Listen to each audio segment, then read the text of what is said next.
नमस्कार दोस्तों, मैं डॉक्टर मनीष यादव। आजकल लोगों में बहुत ज़्यादा कान में पस बनना या सीटी जैसी आवाज़ बहुत ज़्यादा परेशान कर रही है, लेकिन अगर सही समय पर इसका ट्रीटमेंट कर लिया जाए तो इसे दूर किया जा सकता है। मैं आपको आज बताऊंगा कि यह परेशानी आप में क्यों होती है, इसके रीजन्स क्या हैं, कारण क्या है और इसका उपचार क्या है। तो चलिए वीडियो को शुरू करते हैं। कान से आवाज़ आना या कान बहने का मुख्य स्रोत न्यूरल सर्किट या सेल्स होता है। इसकी वजह से कान से आवाज़ या पस बहने की प्रॉब्लम बनती है। कान बहने का सबसे इम्पॉर्टेंट कारण है सर्वाइकल स्पॉन्डिलाइटिस। इसकी वजह से ही हमारे कान की नर्व में सूजन आ जाती है या इसमें इन्फेक्शन हो जाता है। इसके कारण ही कान में बहने की परेशानी बनती है।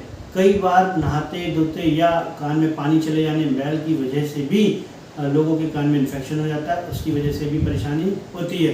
परंतु ज़्यादातर सर्वाइकल स्पॉन्डिलाइटिस के पेशेंट में देखा जाता है कि उनको पहले से सूजन बनी होती है और इसी दौरान कोई इन्फेक्शन होता है तो ये परेशानी देखने को मिलती है। हम लोग ऐसी परेशानी को हल्की और मामूली परेशानी समझकर छोड़ देते हैं, लेकिन यह परेशानी धीरे धीरे गंभीर रूप ले लेती है। इस परेशानी में पेशेंट को कम सुनाई देने लगता है या कान में दर्द या मवाद बनकर तरल पदार्थ में बहने लगता है। हमें खुजली जैसी महसूस होती है, हमें सीटी जैसी आवाज़ सुनाई देने लगती है। कान के अंदर जो सीटी जैसी आवाज़ आ रही है इसको टिनिटस बोलते हैं। यह केवल कान के अंदर ही सुनाई देती है। आजकल बैठे बैठे कानों में तेज सीटी की आवाज़ सुनाई देती है और थोड़ी देर बाद बिल्कुल नॉर्मल हो जाती है।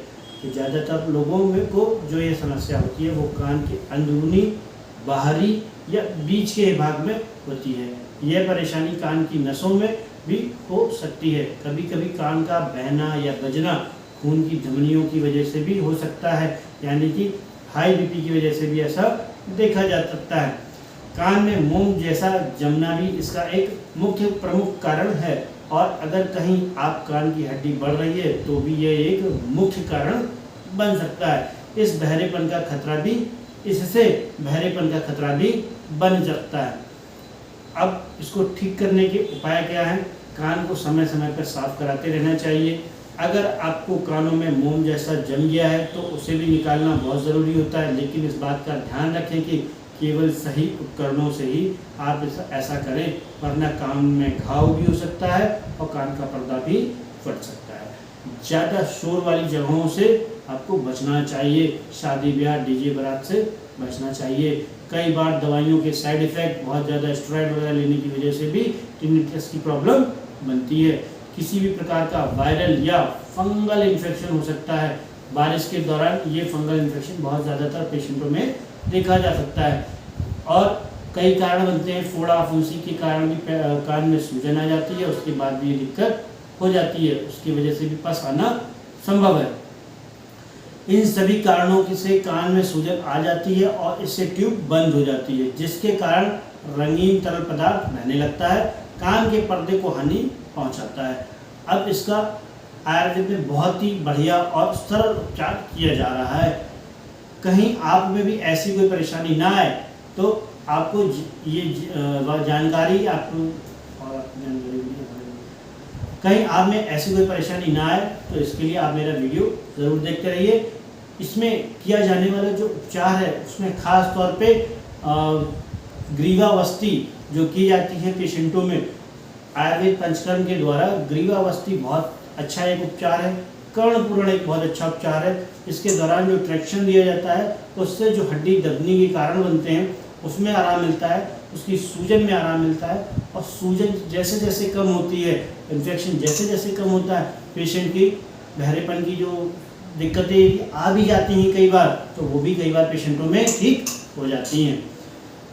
बहुत ज़्यादा ज़रूरी होता है कि पेशेंट इन चीज़ों को सही समय पे पकड़ ले और सही इलाज करा ले। होता क्या है, पेशेंटों को जब भी ये परेशानी होती है तो वो हमारे ENT डॉक्टर्स के पास जाता है। हमारे डॉक्टर्स भी बहुत अच्छे से ट्रीटमेंट देते हैं, पर जब पेशेंट ठीक नहीं होता है तो डॉक्टर को कहीं ना कहीं स्टेरॉइड वगैरह चलाने की ज़रूरत पड़ती है। वहाँ भी छोटी सी मैं कह सकता हूँ कि शायद भूलवश या इतना ज़्यादा ध्यान ना देना या हमारे पेशेंट की ऐसी कोई कंप्लेंट डॉक्टर को ना बताना भी एक बड़ा कारण हो सकता है कि उसको सर्वाइकल स्पॉन्डिलाइटिस है। यदि पेशेंट हमारे डॉक्टर को बताएगा सर्वाइकल स्पॉन्डिलाइटिस भी है तो वहाँ से भी इस बीमारी को क्लियर कट पकड़ा जा सकता है, क्योंकि पेशेंट को बीमारी ठीक नहीं होता है, वो डॉक्टर पे डॉक्टर बदलता जाता है। तो उसका जो प्रमुख कारण है एक सर्वाइकल स्पॉन्डिलाइटिस का होना, जिसकी वजह से सूजन और वो आ रही है। यदि हम उसको भी ठीक करें पंचकर्मा NSDR के माध्यम से तो पेशेंट को 100% ठीक किया जा सकता है।